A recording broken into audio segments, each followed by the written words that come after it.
Number 1. Thomas was last seen playing in the front yard of his family's residence in rural Azalea, Oregon, at approximately 11:30 a.m. on March 18, 1991. He has never been seen again. Thomas's father, Larry Gibson, then the Douglas County Deputy Sheriff, told authorities he took a jog around the family's property in Azalea during the late morning hours of his son's disappearance. Larry carried a handgun with him to shoot stray cats, many of which had been living on the property. Larry claimed he shot at a cat near the area where Thomas was playing, but missed the animal. He then continued on his jog and learned his son was missing after returning to the house approximately 45 minutes later. A photo of Larry is posted with this case summary. The family summoned law enforcement later in the day to search the property.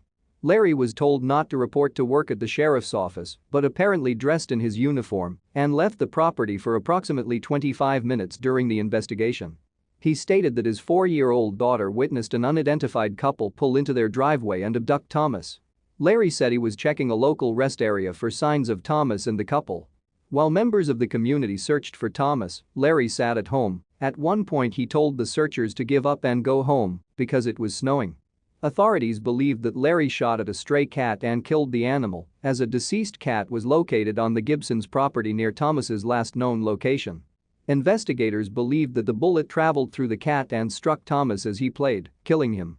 They theorized that Larry noticed Thomas's body after returning from his jog and buried the child in an effort to conceal the crime. Larry denied this scenario and maintained his innocence throughout the investigation. He resigned from the sheriff's office and moved to his native Montana after his son's disappearance. He and his wife separated in 1994, and she took their 3 other children and moved back to Oregon. Larry's estranged wife and his daughter later changed their stories to authorities and said that his daughter witnessed her father hitting Thomas. Larry then put the child's body in a black plastic garbage bag, put the bag in the back of his patrol car and drove away. He was charged with murder in Thomas's case in 1994. Prosecutors argued that Larry had a history of abusing his children and was under stress at the time of Thomas's disappearance, as he had to care for the children while his wife was taking college classes. They theorized that, if he did not accidentally shoot his son, Larry lost his temper and beat the child to death. Larry was ultimately convicted of second-degree manslaughter in 1995, although he continues to deny any involvement. He was released from prison in 1996 and has since published a website appealing for information on the whereabouts of his son. Thomas has never been located. His case remains classified as a non-family abduction. Number 2. Amber was last seen jumping rope at approximately 4:15 p.m. in the front yard of her family's residence on Savage Avenue in Pinole, California on June 3, 1988. She was not usually allowed to play in the yard alone, but her mother, Kim Swartz, made an exception that day because their neighbors would be arriving home soon. Kim checked outside approximately 15 minutes after Amber left the house and noticed she had disappeared. The child has never been heard from again. She may have been holding an adult-sized leather jump rope with wooden handles at the time of her disappearance.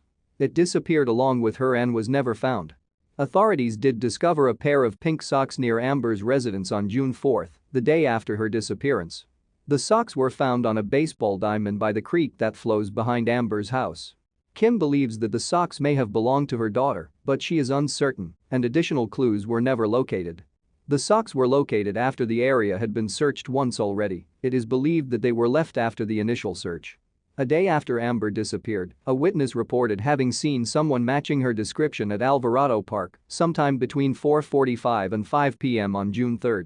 The girl was being roughly handled by an adult white man and was thrown into a car by him at the park entrance. The witness described the girl's assailant was being about 40 years old, 5'7", and 160 pounds. He was driving an older model 4-door General Motors car, full-sized and tan in color. Authorities have never been unable to identify the man and are not sure if the girl who was seen was in fact Amber. For many years, Timothy Bindner was a suspect in Amber's disappearance, as well as the disappearances of Michaela Garrick, Eileen Misheloff, Tara Kasi and Amanda Nikki Campbell. A photo of Bindner is posted with this case summary. He maintains his innocence and successfully sued Amanda's hometown of Fairfield, California in 1997 for defamation of character. Bindner, a married sewage treatment plant worker, came to authorities' attention after he began sending birthday greetings and gifts of money to young girls in the East Bay Area. He approached many of the mothers of missing girls from the East Bay Area, offering his assistance, including Amber and Michaela's families. He introduced himself to Kim 3 days after Amber vanished. He bore a striking resemblance to the man who was seen throwing the girl into the tan car on the day of Amber's disappearance. Investigators asked Kim to maintain a quasi-friendship with Bindner in hope of learning if he was connected to any of the girls' cases. She and authorities agreed that Bindner appeared to playing mind games with victims' loved ones and law enforcement. Many people theorized that he enjoyed taunting families into thinking that he may have been involved in the presumed abductions. James DeVeggio has been considered as a possible suspect since the early 1990s. He and his former girlfriend, Michelle Lynn Micho, were charged with the 1997 abduction, rape and murder of Vanessa Leigh Sampson. Photos of DeVeggio and Micho are posted with this case summary. They were also charged with additional counts of sexual assault in unrelated cases in the mid-1990s. In 2002, Micho and DeVeggio were convicted of Swanson's murder and sentenced to death.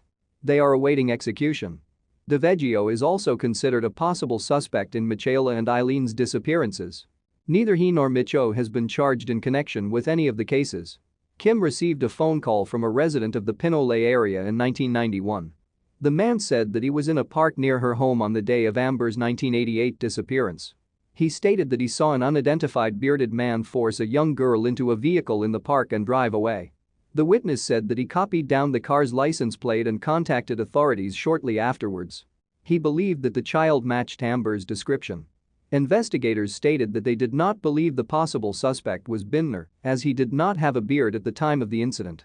The vehicle's license plate was traced to an impounded car in the Los Angeles area. Authorities have never confirmed if the child in the park was Amber. Kim founded Amber Foundation for Missing Children after Amber's 1988 disappearance. She was married to Amber's father, police officer Floyd Bernie Swartz, when he was killed in the line of duty in May 1980. Photographs of Kim and Floyd are posted with this case summary. Amber was born 3 months after her father's death. Any connection between her and James Richard Odell, the man who murdered her father, was ruled out.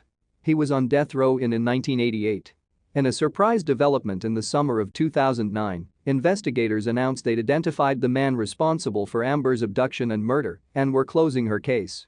Curtis Dean Anderson, a known pedophile and violent criminal, was already in prison for the 1999 kidnapping and murder of a 7-year-old Vallejo, California girl and the kidnapping and molestation of an 8-year-old girl when he confessed to Amber's murder in 2007.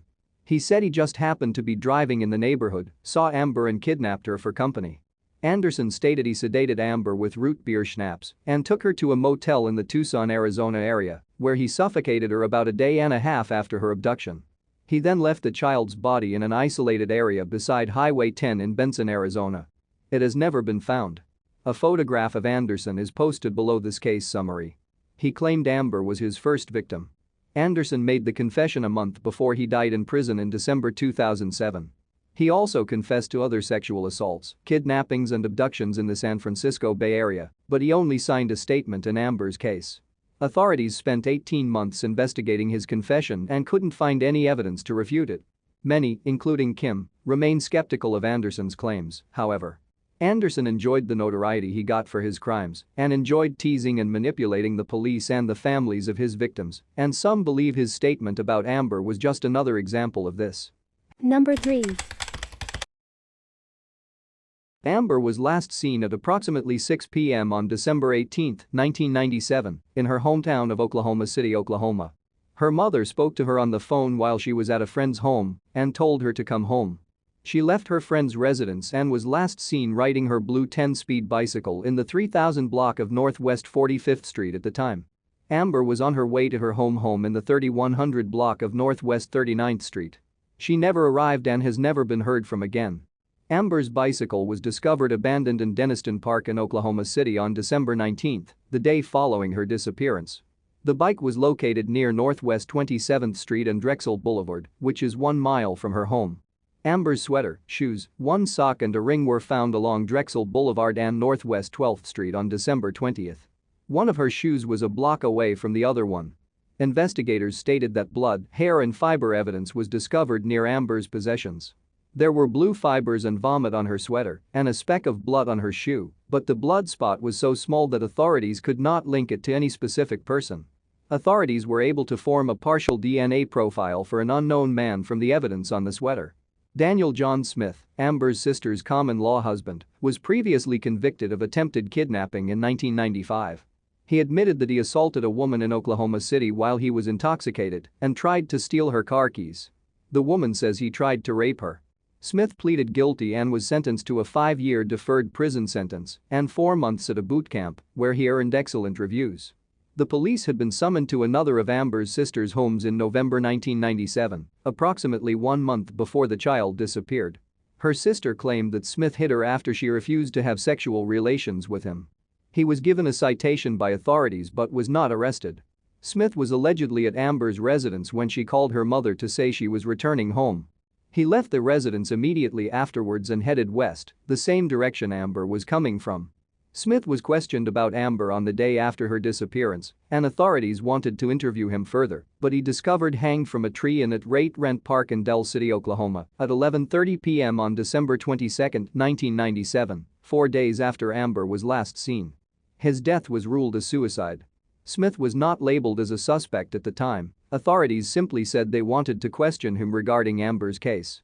Amber's disappearance remains unsolved. She was a 4th-grade student at James Monroe Elementary School at the time of her disappearance. Her loved ones stated she wasn't having any personal problems when she went missing, neither does she have a history as a runaway. One of Amber's sisters died in 2013, and her mother died in 2014. Foul play is suspected due to the circumstances involved in her case. Number 4.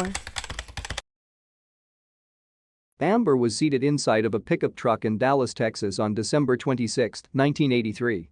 The truck belonged to her mother's live-in boyfriend, James Britt Monroe. It was parked outside of McDonald's grocery in the 800 block of Murdoch Road, 2 blocks from their home, at approximately 9:45 a.m. that morning. Monroe says he went inside the store to purchase soft drinks and paper towels and left Amber in the truck alone for 2 to 5 minutes. When he returned, she had vanished. Amber has never been heard from again. 3 weeks after Amber's disappearance, police filed murder charges against Monroe in connection with her case. There was evidence that she was abused before her disappearance, various people saw bruises on her, and there's a photograph of her with a hand-shaped bruise on her face. Amber's mother, Stephanie Hughes, also called Stephanie Crum or Stephanie Hughes Crum, initially told police her daughter had been very cold, with her eyes open and unblinking, when she checked on her at 9:30 p.m. on Christmas night, and she believed Amber was dead. Hughes subsequently recanted and said Amber had been alive on Christmas night and the police had pressured her into making her previous statement. Another witness said he spoke to Monroe on the phone on the morning of December 26 and heard Amber talking in the background. A judge dismissed the charges against Monroe a short time later on grounds of insufficient evidence, and they were never refiled, although police said he gave inconsistent statements about the events leading up to Amber's disappearance, and they didn't believe he disclosed everything he knew. Monroe maintains his innocence in Amber's case. He and Hughes parted ways after Amber disappeared and Hughes moved to Indiana. She and Amber's father had separated in 1982, and their divorce was final on December 1, 1983. He was in Kentucky at the time. He had never been very much a part of his daughter's life and was quickly ruled out as a suspect in her disappearance. In 1986, investigators checked the fingerprints of a girl who was abandoned in California that same year. The girl matched Amber's general physical description and was about the right age. Their fingerprints did not match, however.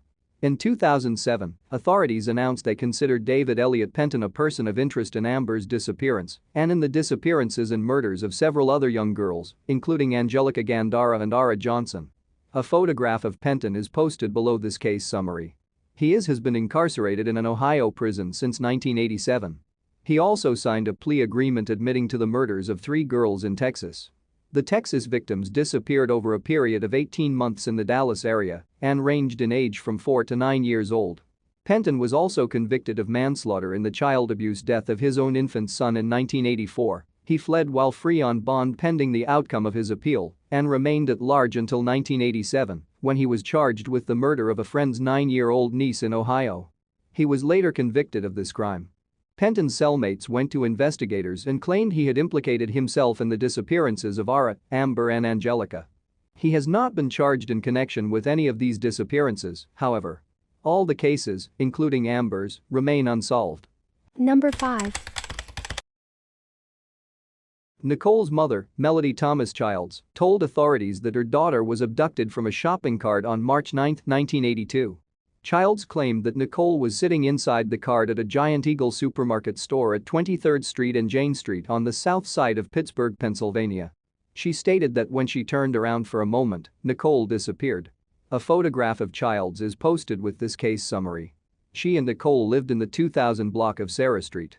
Authorities were skeptical of Childs' account from the beginning. No one else remembered seeing Nicole in the grocery store at all that day. Several days after Nicole disappeared, a letter was found in her mother's home which was purportedly from Nicole's abductor. The letter stated, "Nikki was dead and buried." Handwriting analysis determined it was probable that Childs herself had written the letter. An extensive search yielded little evidence at the time, and Nicole's case became cold. Timothy Wayne Widman confessed to Nicole's murder 4 years later in May 1986. A photograph of Widman is posted with this case summary. He was imprisoned on burglary charges at the time of his claims.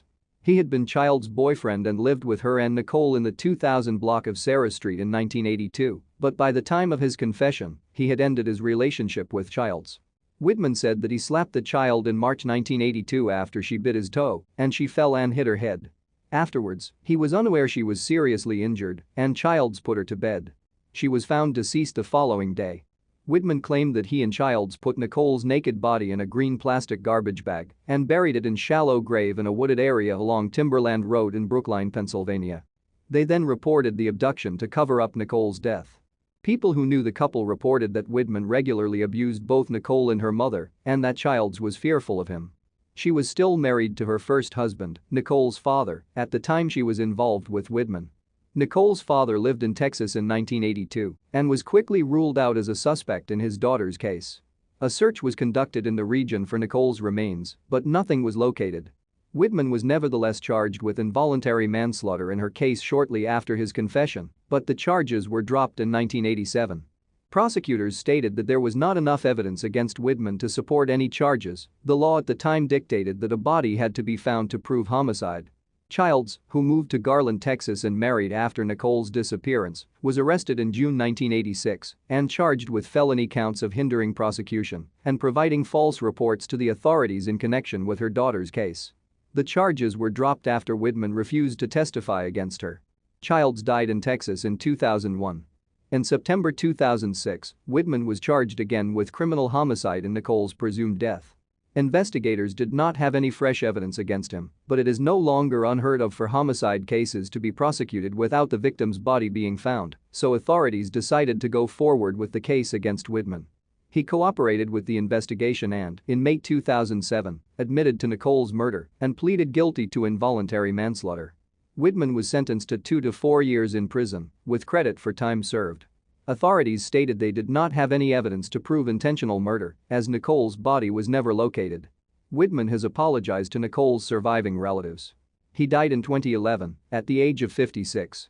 The missing Childs report date is listed as March 11, 1982, although Childs claimed Nicole was abducted on March 9. Number 6. Nicole was last seen in Brick, New Jersey on March 12, 1995. She left to spend some time with her boyfriend, Louis P. Ursinoli, at his mother's home in Hauppauge, Long Island. She promised to call her parents and let them know if she would be staying overnight, but she didn't call and has never been heard from again.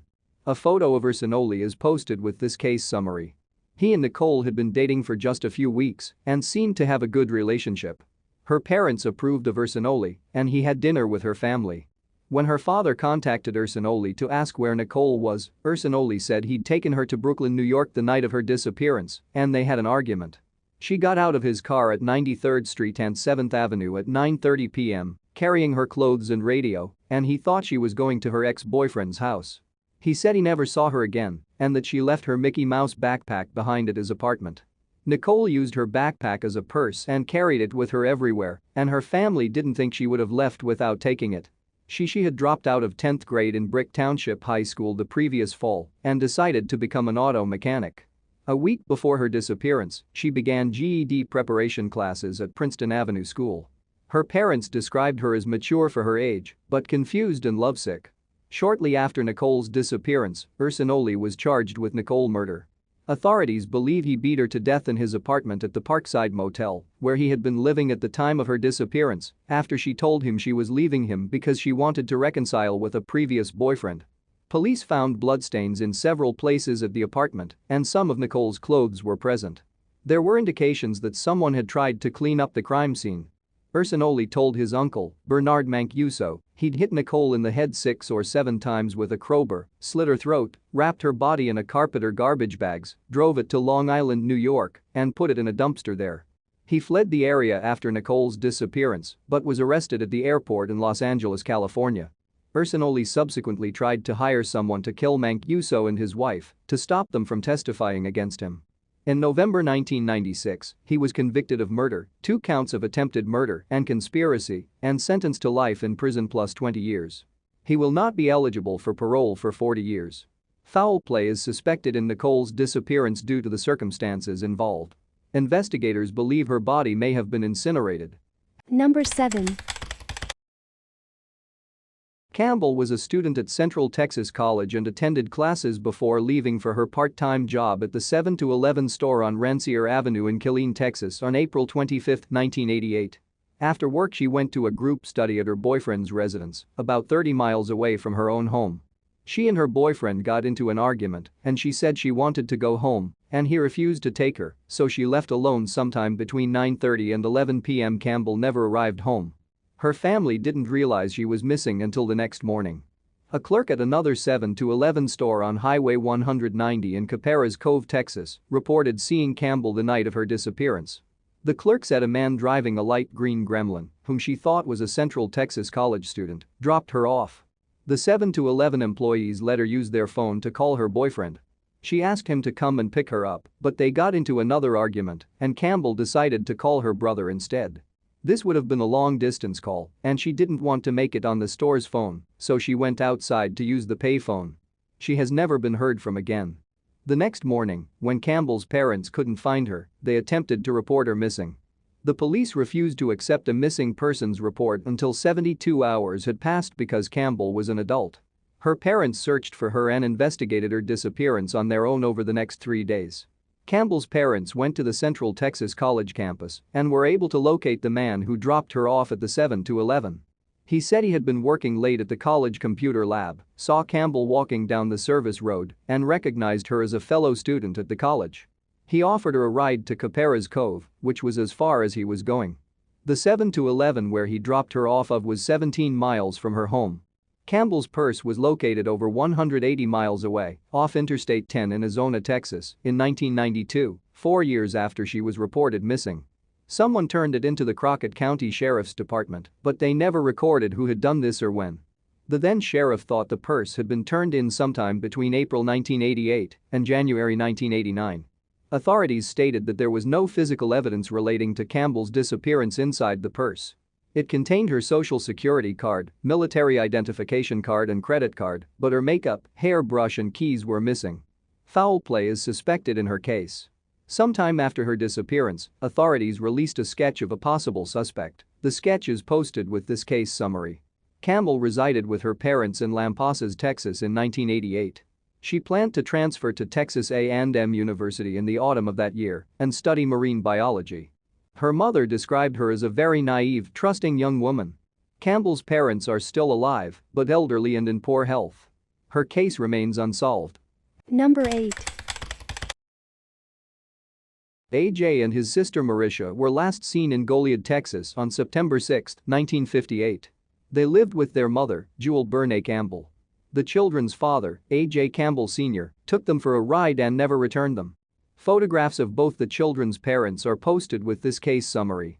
They had been married for 8 years, and A.J. was very abusive towards Jewel. She took the children and left him, supporting herself with a teaching job in Goliad, Texas.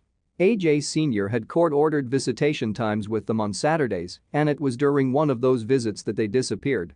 He took them at 9 a.m. and was supposed to bring them back by 3 p.m. William Randall Jr., an acquaintance of A.J. Sr., was the last person to see the children besides their father. Randall stated he and A.J. Sr. picked up the children in Goliad, then drove away in Randall's two-door pink and charcoal gray 1955 Chevrolet Tudor with the Texas license plate number MA 9996. They went through Cuero, Texas and Gonzales, Texas, stopping along the way to pick up 2 large cans of lard. When they were about 3 miles outside Goliad, AJ Sr. asked Randall to stop because he wanted to see a friend. Randall stopped and got out of the car, and AJ drove on without him, with both children inside the vehicle. About 30 to 40 minutes later, AJ returned to pick Randall up. The children were no longer with him. He said he'd gone to visit his brother-in-law, but they had a fight and he wound up leaving the children with another relative. AJ seemed nervous and agitated at the time, asked if he had any blood on him, and warned Randall to tell no one about the fight. They drove to San Antonio, Texas and then separated. AJ was supposed to meet Randall at a bus station at midnight the next day to return the car, but he never showed up. Randall took a bus to Fort Worth, Texas, and then reported his car as stolen. The following day, AJ Sr. spoke to a Fort Worth, Texas minister on the telephone that day and implied that he had killed his children, saying they were at rest with the world and that he was going to kill himself. Early on September 7, AJ Sr.'s body was later found inside Randall's vehicle on a rural road near Austin, Texas. His death was ruled a suicide. He had shot himself in the head with a new 16-gauge shotgun. He left a note addressed to Jewel. The note said he had buried both children and that he loved the children and he loved Jewel and hoped she would be happy. There was no indication of the children's whereabouts and no trace of them could be found. Jewel remarried after AJ's death and took the name Robertson and had 2 more children. She died in 2013. Her children by her second marriage, Regina Mainig and Phil Robertson, have been active in the search for AJ Jr. and Marisha and hope that they may be located. They believe there's a chance that the children are alive and AJ Sr. gave or sold them to someone instead of killing them. The bodies of Marisha and AJ Jr. have never been found and their cases remain open.